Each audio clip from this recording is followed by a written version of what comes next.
Ya, terima kasih smart listener. Anda masih bersama kami di Senin Inspirasi ya.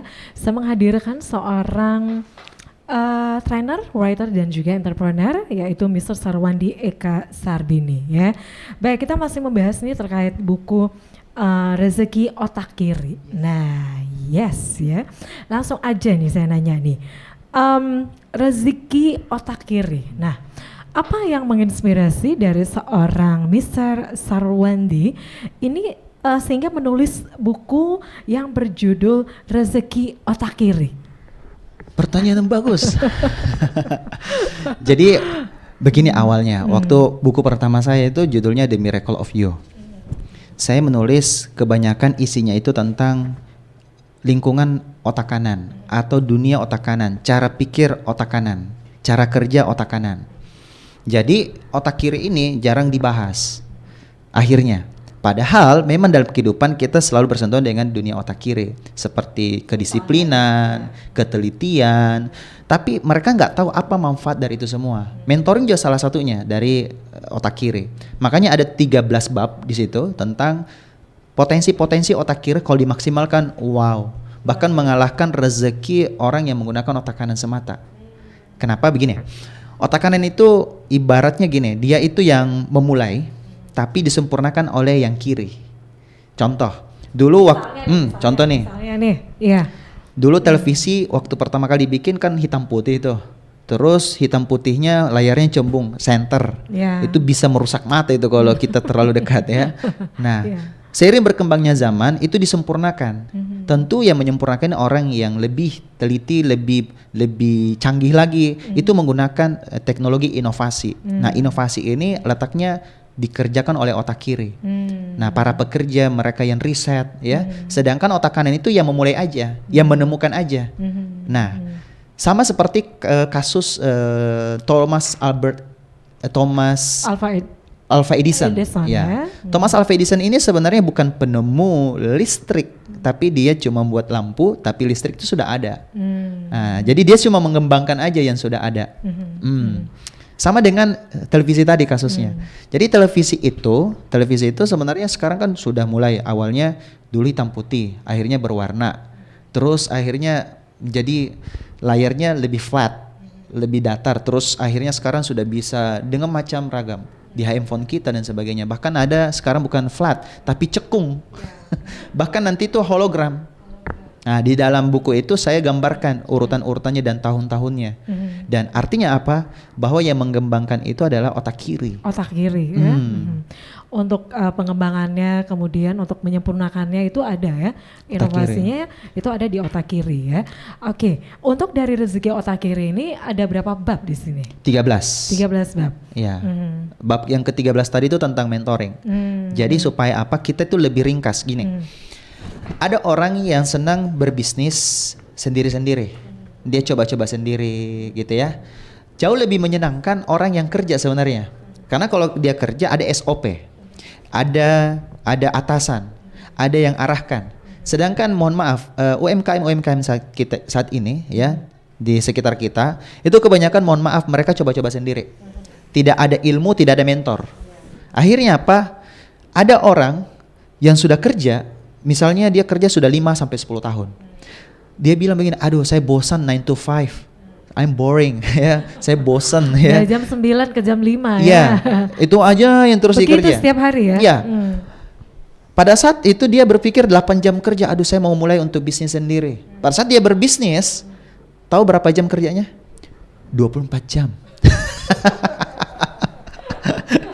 Akhirnya dia urus orderan dia sendiri, dia packing, dia pusing sendiri gitu ya. Ya ibarat cara kerja tukang sate, mohon maaf bukan saya mau singgung tukang sate, tapi dia yang potong sendiri misalnya. Terus dia dorong sendiri gerobaknya, dia yang kipasin sendiri. Kalau nggak habis dia yang habisin sendiri. Nah, padahal orang yang kerja bukan berarti dia tidak lebih baik dibandingkan ini para entrepreneur. Ya, para UMKM. Karena yang kerja itu dia ada kedisiplinan dalamnya. Bahkan ini ada sebuah riset nih di Amerika bahwa satu staf karyawan itu bisa menyumbang omset ya di Amerika ini penelitiannya itu sampai lebih daripada $10,000 setahun. minimal. Bahkan ada juga yang riset mengatakan itu sampai $100.000. $100.000 setahun. Artinya memang sumbangsi kedatangan satu staff itu luar biasa. Nah, itulah kenapa jangan sampai kita ini terlalu ini apa bahasanya ya, kita terlalu jiwa otak kanan ya, terlalu kanan, kita mau coba-coba sendiri lambat. Maka kalau kita mau apapun profesinya, mau bisnis ya, mau karir, mau studi gitu ya, apapun. Apalagi sekarang ada namanya era digital, banyak industri digital, ada yang jadi YouTuber, menjadi TikToker ya, menjadi selebgram. Tentu kalau dia tidak punya manajer, tidak punya mentor, mohon maaf tidak akan sebagus mereka yang punya mentor. Oke, jadi mentor ini sangat penting ya untuk mendampingi ya, mendampingi. Oke, kita kembali lagi nih ya untuk dari seperti diinformasikan oleh Mr. Magic Vetter tadi ya, Mr. Sarwandi. Untuk buku ini kan ada beberapa bab ya, ada 13 bab ya. Nah, untuk bab pertama ini saya lihat mengenai wasiat pertama yaitu fokus. Ya. Nah, itu gimana tuh? Ya. Fokus, itu singkatan tuh. Fokus, follow one course until successful. Jadi ikuti dulu satu hal sampai tuntas. Ini sejalan dengan firman Allah Subhanahu wa taala dalam Quran. Izin saya kutip ya. Fa'idha farokta fansob. Fa'idha farokta fansob. Selesaikan dulu satu urusan sampai betul-betul tuntas, barulah beralih dengan urusan berikutnya dengan lebih kerja keras. Apa artinya? Kebanyakan kita ini, mohon maaf, ini yang otak kanan ini saya singgung ya, karena kan kita bahas otak kiri nih. Otak kiri nih. Iya kan? Otak kanan itu gampang banget buat janji, gampang banget mengiyakan semua ajakan orang. Contoh, ayo kita bikin ini, ayo. Temannya yang lain ajak, bilang kita ketemuan yuk, ayo. Baru yang lain juga ajak lagi dia, ayo. Semuanya diayoin. Pas di waktu bertemu, ya ternyata bertabrakan jadwal, bertabrakan agenda, project dengan yang lain. Akhirnya apa? Tidak ada yang jadi. Saya pun mengalami hal itu. Ya, ketika saya mengiyakan satu project dan ternyata saya tidak bisa, mending katakan no. Kebanyakan kita ini ragu untuk mengucapkan kata tidak. Bilang mohon maaf saya tidak bisa. Karena saya sudah terikat, saya sudah teragenda, saya sudah punya profesi. Kenapa kita mengiyakan semua kalau kita ternyata meninggalkan yang sedang jalan? Masih ragu gitu ya. Oke, Mister, kalau semuanya ini ya, kalau dalam kehidupan sehari-hari ini pada umumnya orang-orang itu lebih suka menggunakan menggunakan otak kiri atau otak Indonesia? Otak kanan ya. Indonesia nih ya, ini riset menunjukkan bahwa Indonesia itu menggunakan otak kanan lebih banyak. Lebih banyak menggunakan otak kanan. Dia lebih ke feeling. Feeling ini rasa, tapi nggak pakai rasio. Kalau dipinjam dimintai pinjam uang ya, dia dipinjamin dikasih dia dimintai untuk saya pinjam uangnya dong. Langsung kita nggak enakan. Orang Indonesia itu nggak enakan. Untuk apa? Karena kita itu kalau dimintai untuk pinjam uang gitu ya, kita bawaannya pengen membantu. Ada riset menunjukkan bahwa Indonesia itu menjadi negara paling dermawan di dunia tahun 2020, 2021 dan mudah-mudahan 2022 jadi nomor 1 lagi. Kita ini negeri paling dermawan. Walaupun banyak korupsinya. Walaupun banyak ini dengan banyaknya beragam negatif ya. Tapi kita ini paling dermawan, kita ini paling suka membantu. Bahkan negara lain saja kita bantu. Ya, apalagi negeri sendiri. Sayangnya ini juga bisa jadi kelemahan. Kenapa? Ketika kita mau nolong orang pinjam uang sama kita bawaannya tidak enak, tapi ketika kita mau nagih, kita nggak enakan juga nagihnya. Berarti otak kanan lagi ya? Terlalu kanan. Otak kanan lagi. Iya, kita terlalu bawa perasaan. Nanti saya dicap tidak baik, nanti dicap ini. Padahal itu hak kita untuk nagih. Giliran pada saat kita nagih, yang ditagih lebih galak. Iya. Oke. Pasti kalau semuanya ya tadi seperti informasikan ya untuk penggunaan otak kiri dan juga otak kanan. Seperti diinformasikan oleh Mr. tadi bahwa kebanyakan untuk orang Indonesia itu kan kebanyakan menggunakan otak kanan ya. Pasti ada plus minusnya juga nih. Tentu. Banyak ya. Tentu dong. Ya. Apa nih kalau semuanya lebih banyak menggunakan otak kanan, kemudian otak kiri, plus minusnya apa nih? Jadi ini ada teman saya di Facebook, pernah ketemu langsung sih. Beliau juga pernah punya buku ini, Rasegi Otakiri. Beliau bilang dia punya teman di Norwegia. Di Norwegia itu katanya dia bilang bahwa Indonesia itu tidak kekurangan orang pintar. Tapi dia kalau mau unjuk diri, dia malu-malu gitu. Contoh kita waktu di sekolah, di kelas. Kita itu kebanyakan malu-malu untuk unjuk diri. Contoh ketika teman kita ya ada satu orang yang pintar yang senang tampil ya, senang untuk menunjuk diri, dia akhirnya ini dia apa namanya kerjakan misalnya perintah dari seorang guru. Bilang siapa yang bisa kerja nih? Ada yang angkat tangan dia kerjakan. Tapi yang di bawah pada saat dia melihat temannya mengerjakan di atas gitu ya, ternyata benar, dia bilang saya juga bisa. Tapi dia nggak pernah unjuk diri. Nah dia nggak pernah unjuk diri, mungkin dia malu gitu. Nah ternyata ini berbeda negeri kita dengan negeri yang sebelah. Di sama-sama negeri Asia, namanya India itu negeri apa ya? Afrika atau Asia ya? Asia ya. Nah India ternyata beda. Dia itu menggunakan dua dominan otaknya, kiri dan kanan dia fungsikan secara bersamaan. Bisa juga seperti itu. Justru itu bagus. Kecerdasan otak kanan itu kecerdasan linguistik. Orang cerewet, orang gampang bicara, senang sharing, senang berbagi, itu otak kanan. Otak kiri itu letaknya di mana kita itu bisa mengontrol, bisa mentoring, monitoring dan sebagainya. Di sini otak kiri. Nah, India jangan heran bahwa di negeri-negeri maju seperti di Amerika, itu ternyata mereka kebanyakan menjadi CEO perusahaan-perusahaan besar. Sebutlah Google. Siapa yang menjadi CEO-nya di sana? Ya, terus coba cek yang lain deh, perusahaan-perusahaan lain itu rata-rata India. Kita padahal kita nggak kurang orang pintar, banyak yang jadi animator seperti filmnya Iron Man, filmnya Spider-Man, itu ternyata animatornya orang Indonesia. Ya, animatornya orang Indonesia, masya Allah. Tapi sayangnya mereka ini ya mungkin itu tadi dia cuma tidak memfungsikan dua otaknya ini ya. Sebenarnya otak cuma satu sih, cuma satu. Maksud kedua belahan otaknya, kiri dan kanan itu. Iya. Jadi ya kalau semuanya penggunaan otak kanan juga, kemudian otak kiri, tapi yang idealnya tuh lebih bagus untuk kombinasi keduanya ya. Betul otak kiri sekali. Dan juga otak kanan ya. Tapi ada cara praktis. Untuk melatihnya gimana? Cara praktisnya begini, Mr. kita tidak Sarwani. perlu menunggu kita sudah menguasai dua-duanya ya. Kita misalnya mau nikah. Ya, tentu kadang istri kita yang menutupi kekurangan kita dan kita punya kelebihan menutupi kekurangannya. Itulah fungsinya untuk saling menyempurnakan.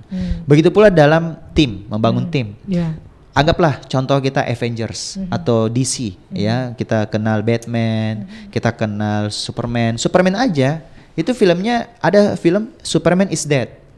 Ternyata kalau kita sendirian bekerja itu capek juga. Bayangkan kalau Superman dia sendiri yang jadi superhero. Akhirnya filmnya kurang laku. Siapa yang laku sekarang? Marvel. Dengan pahlawannya para Avengers. Ya, di mana di dalamnya ada Iron Man, orang kaya, terus juga di situ ada Hawkeye, di situ ada banyak hal. Ya, banyak karakter. Ya. Yang berbeda-beda, saling menutupi dengan ada yang egonya tinggi, ada yang terlalu pemarah, macam-macam. Jadi hidup ya filmnya. Hidup. Nah, karakter ini akhirnya membentuk drama yang lebih menyenangkan dan lebih disenangi oleh banyak penonton. Karena memang sebenarnya itu bagus banget kalau kita mengkombinasikan kelemahan kita dengan kelebihan orang. Kita nggak bisa menunggu kita sempurna. Jadi fokus dengan kekuatan kita, siasati kelemahan kita. Ini kuncinya. Jadi fokus dengan kelebihan kita dan siasati kelemahan kita. Bagaimana cara mensiasatinya? Sampai-sampai orang-orang melihat kita tuh kayak nggak punya kelemahan. Sempurna ya? Iya. Ternyata dia nggak tahu bahwa kita di belakang itu punya tim. Di belakang itu saya nggak sendiri. Ya, mungkin orang melihat kita ini tampil di depan, wah ini kayaknya perfect banget nih. Mohon maaf, nggak juga. Nggak juga ya. Kita ini mengerjakan masing-masing bidang aja. Masing-masing bidang, kita nggak bisa mengerjakan semuanya. Kita butuh tim, kita butuh partner. Coba bayangkan kalau kita sendiri yang ngurus rumah. Tersiksa kita. Betul ya? Iya. Jadi tetap ya kita butuh orang lain ya. Betul. Untuk bisa bekerja bersama-sama. Baik, jadi tadi ya untuk buku ini sekali lagi rezeki otak kiri. Jadi untuk hal yang memang difokuskan untuk yang pertama, yaitu wasiat pertama yaitu fokus ya. Fokus. Ini untuk penggunaan otak kiri ya. Kemudian yang kedua nih, wasiat kedua yaitu teliti. Kemudian untuk wasiat ketiga ada repetisi. Apa yang ingin di Repetisi, repetisi ya. Oke, kita akan break dulu untuk Ya, sesaat repetisi, ya. repetisi. Oh iya. Sebelum kita break ada pertanyaan, saya coba baca lagi nih ya. Assalamualaikum warahmatullahi wabarakatuh.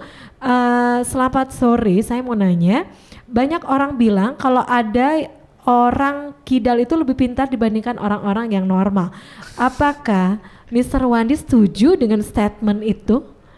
Silakan. Oke. Kidal itu singkatan. Kiri dari lahir. Berarti kalau kanan dari lahir singkatannya apa? Bukan kadal ya. bukan. Ya, kidal itu memang dia lebih cenderung otak kanan dia pakai. Kreatif ya. Kreatif itu singkatan juga. Kreatif. Kere tapi produktif. Enggak juga ya, bercanda. Tapi memang kebanyakan yang kidal itu memang lebih kreatif. Ya, kecenderungan kepintarannya itu kecerdasannya pada seni dan linguistik.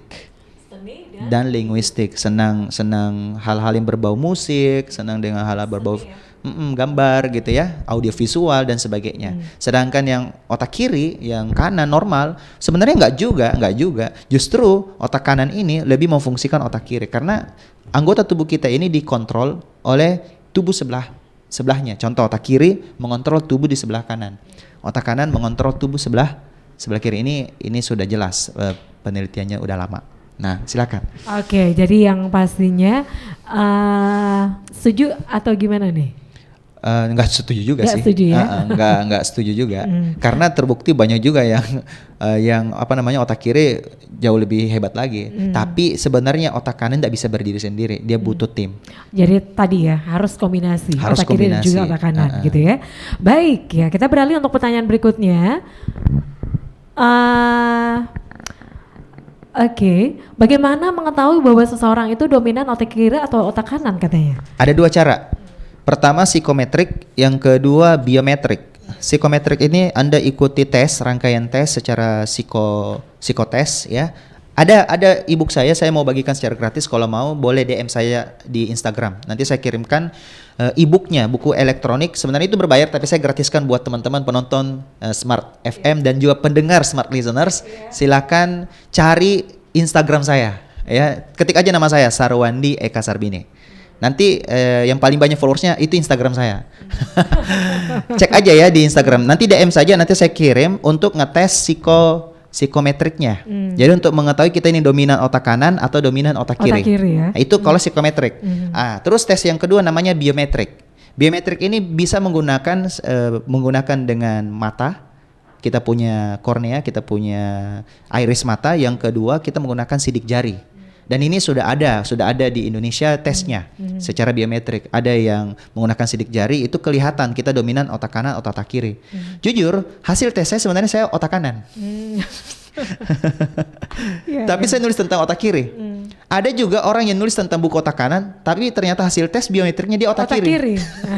Jadi kita ini berlawanan gitu ya. Saya nulis tentang otak kiri, dia menulis tentang otak kanan. Ya lucu juga ya. Serius, saya otak kanan. Nah, saya otak kanan. Dan teman-teman semua cari aja bagaimana ngetes pakai biometrik. Sebenarnya saya itu mau mengembangkan sebuah produk. Produk ini bagaimana ngetesnya lewat iris mata. Anda cuma foto mata Anda, kirim ke website yang saya kirimkan, ada aplikasi khusus. Itu Anda kirim langsung dalam waktu sekitar 5 menit ada masuk email dan Anda langsung dijelaskan karakter Anda ya, dominan apakah Anda otak kanan atau otak kiri. Bahkan lebih detail. Otak depan kah atau otak belakang?